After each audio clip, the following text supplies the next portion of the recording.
Right, in this final video, we're going to try to get through the idea of what's going on with the pro-Hamas uh, protests that are occurring on college campuses in some larger cities.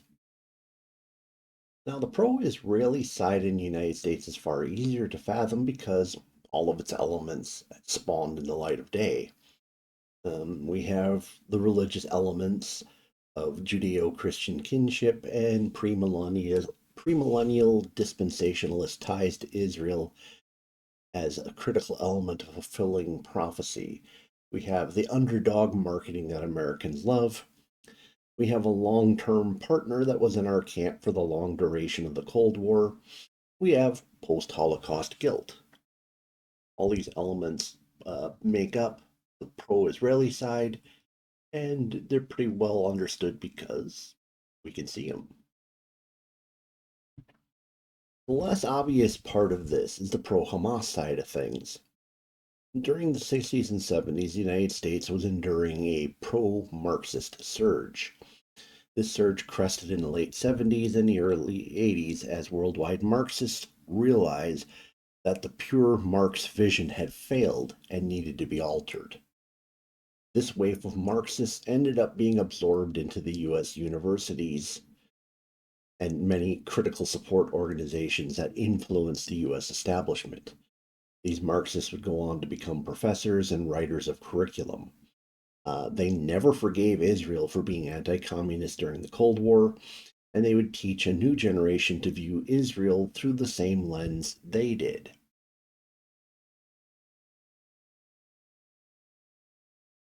From failed Marxism came replacement theories. Neo Marxism or cultural Marxism has many elements of them. One such element is critical race theory. This is the idea of breaking everybody down into identities. These identities are set on a pyramid of oppression. White Christian males reside at the apex as the grand oppressors of all. Gender, skin color, ethnicity, sexual orientation, religion all become factors that increase how oppressed you are. Under this system, the American Jew has been stripped of their minority status and their history of being an oppressed people. Jewish people worldwide clearly have been historically one of the most oppressed people. Not saying the most oppressed, but definitely one of the most. Uh, for 1,000 years, wherever they lived, they were non citizens or second class citizens.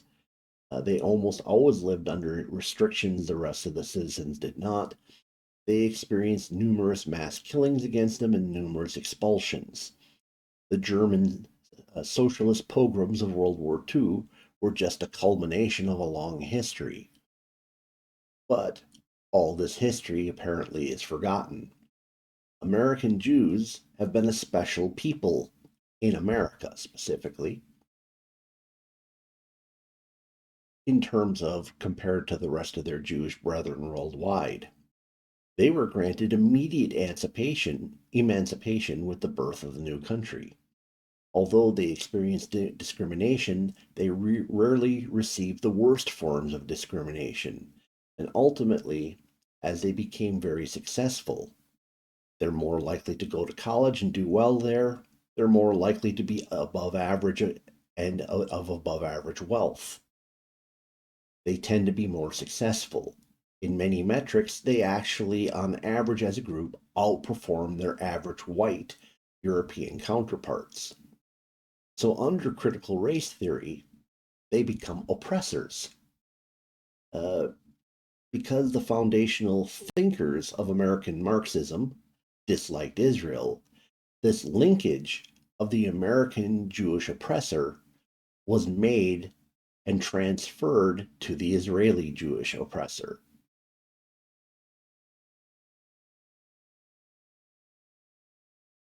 So, for people who think things through, they wonder how on earth could these university groups be pro Hamas? By the way, please carefully read the sign in the picture next to me. This is not made up as far as I know. This is real. Hamas practices a form of Islamic fundamentalism. that is not merely intolerant of Judaism, but is also intolerant of Christianity and atheism. Their particular view of the Quran would subject women to levels of oppression that the Christian West has not seen in over 400 years. Hamas is a group that views gender orientation as a cause for execution or imprisonment. In short, most of the people supporting Hamas would likely be executed by them if they attempted to move to the Gaza Strip. This is because of the identity politics of critical race theory. Does not care about what you say or do. It only cares about the immutable classifications you're born with. People with darker skin are always more oppressed than people with lighter skin. The interpretation of dark versus light is being made in America, but not applied to Israel. What I mean by this is if you look at pictures of Israelis, picked Defense Force pictures in particular, you'll see that many of them have darker skin tones than their American counterparts. And some people say, well, you just cherry picked these. Well, not really. I just said, show me pictures of the Israeli Defense Force. And these are what popped up. I was able to pick out four showing a diversity of skin colors in under 2 minutes. I mean, it wasn't a hard task. This is because Israel is not made up only of European settlers. They are also made up of Arabic Jews who have migrated from all over the Middle East to Israel. They are also made up of Jewish people who have lived there for hundreds and in some cases thousands of years. So the actual color of the skin of the people who live in Israel is irrelevant because the template, and when I say irrelevant, it's irrelevant uh, to critical race theory because critical race theory people in America are using their template as the lighter skinned American Jew. The same critical race theory views all Arabs as dark skinned, thus, they are oppressed people. In terms of religion, identity politics has merged Judaism with Christianity, adopting the concept of Judeo Christian in a more perverse way than what we were talking about earlier.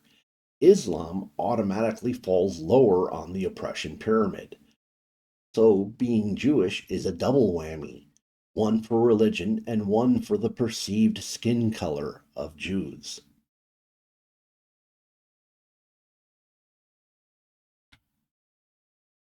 The final element of this university Hamas fever is the concept of decolonization.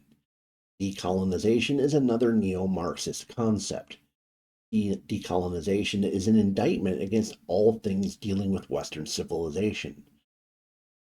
All Western history is recast as physical and cultural domination.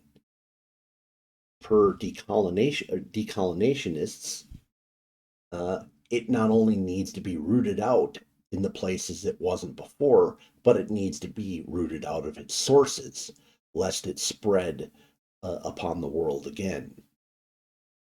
Their history is retaught that no good comes from Western civilization. All non Western civilization is an oppressed good that needs to be freed. Decolonization justifies violence at any level in order to right the perceived wrongs of the past.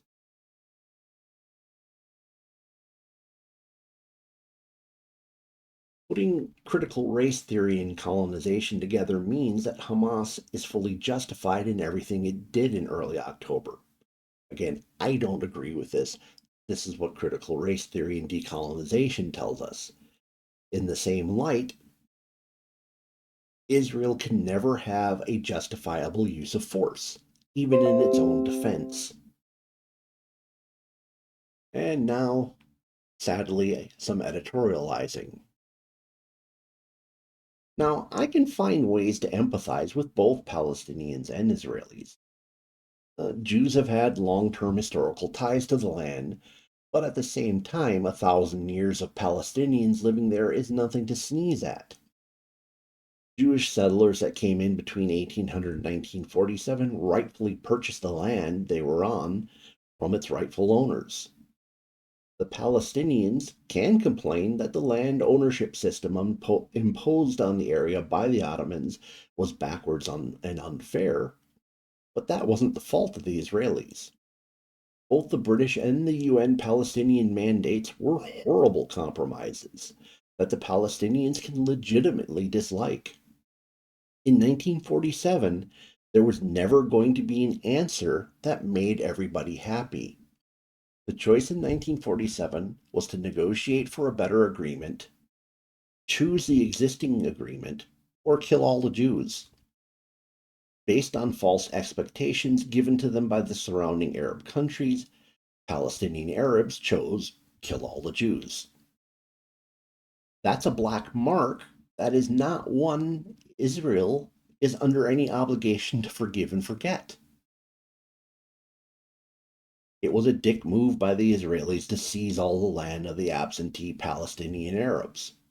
And I can go on showing how both sides have problems and both sides have legitimate grievances.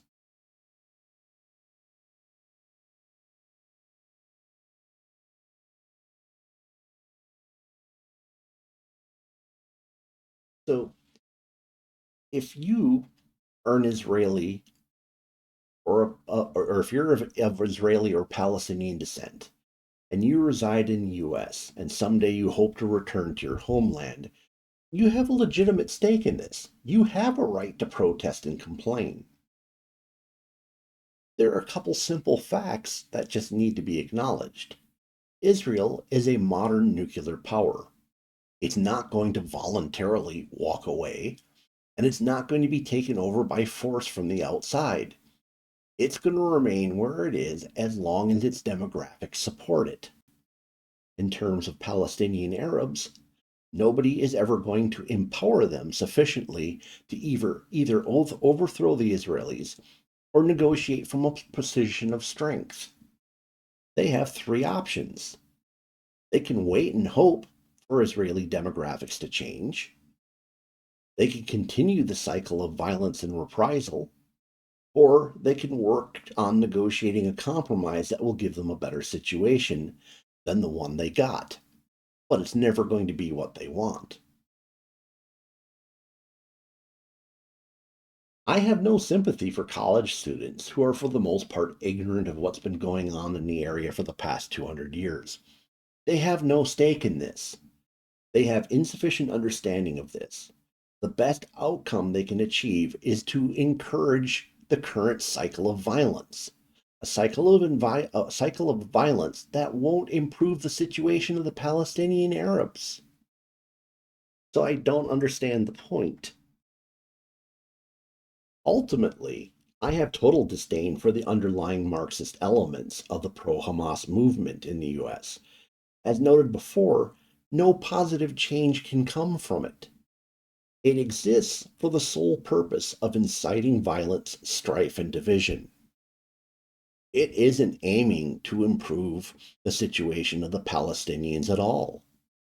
It is aimed at the political system of America and America alone. So I think that's a good place to end it.